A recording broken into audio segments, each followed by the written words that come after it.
Once again, welcome to the permafrost tunnel. I just want to show you the soils up front in the tunnel are younger and the soils in the back are much older, almost 30 to 40,000 years old. So the soils that we have up front here contain a number of late Pleistocene prehistoric bones here that are sticking out of the walls. So you can see there's some steppe bison bones here on the walls. There's also steppe bison bones over here on this wall. There's a nice steppe bison horn up here on this wall.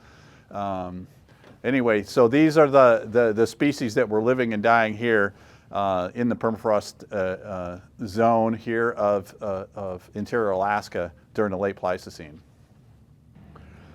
Okay, here we have a number of really much easier to see bones here that are sticking out of the wall associated with small gravel deposits that show that this part of the tunnel was actually an old gully. We don't have any complete skeletons, but these animals died higher up in the hill, and then as their bones washed down and got stuck in this gully, they were frozen here as part of our permafrost. Here's a steppe bison horn. Here's a woolly mammoth leg bone, and actually this is actually a part of a woolly mammoth tusk that we have. Most of our bones here are right up in the front of the part of the tunnel. Oddly enough, they're concentrated here close to where this old gully was. There's not a lot of bones in the rest of the tunnel. All right, so at this point, then let's take a walk back here and we're going to start to see some ice features that form in our permafrost.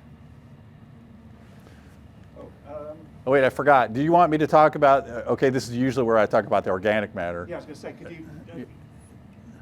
yeah, because I mean... where you're going to give us an example of the grass and stuff. Yeah, okay. There's a lot of organic matter here, but if you want to talk about the grass, we can... Right.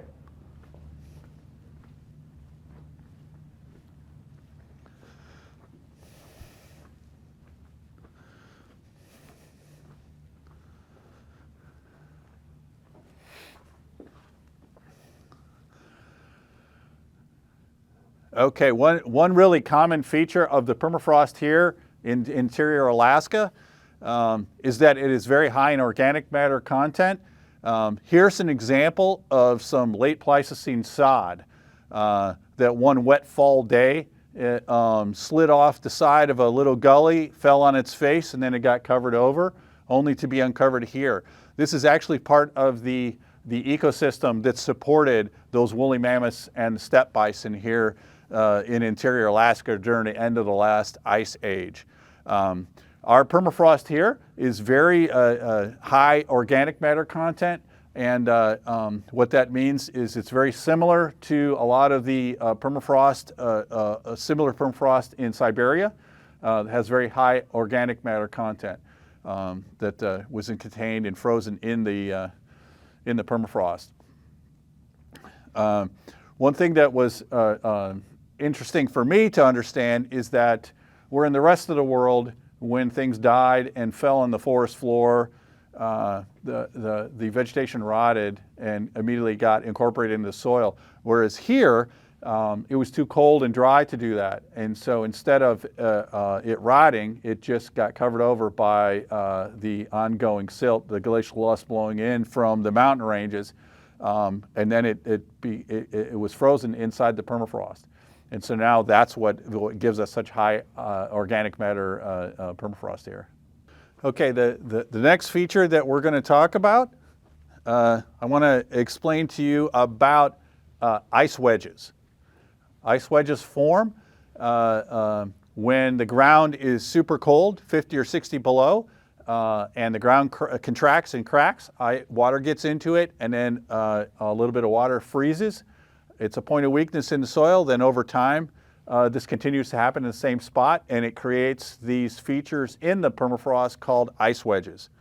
You can see this ice wedge has it's kind of mocha brown color, has a lot of lines. Those are evidence of those cracks. And so these ice wedges are a very common feature here in our permafrost, in our fine silt permafrost here in interior Alaska. Okay, I just want to show you this ice wedge up here. Here, incorporated inside the ice wedge are two sections of relatively common white ice. that is called thermokarst cave ice. Those are formed when a process that water gets down into the permafrost and it melts out cavities in the ice wedges, which then later all fills up and freezes all at once, which makes the white ice.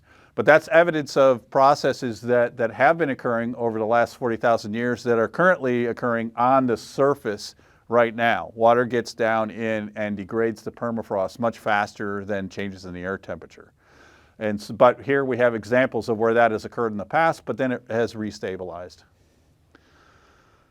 Okay, as we come around this corner, you can start to see the ice wedges seem to get larger because the farther underground we go, the farther into this fine silt permafrost, the larger the ice wedges present themselves down here. Now these ice wedges are really a fantastic feature on this really fine silt permafrost.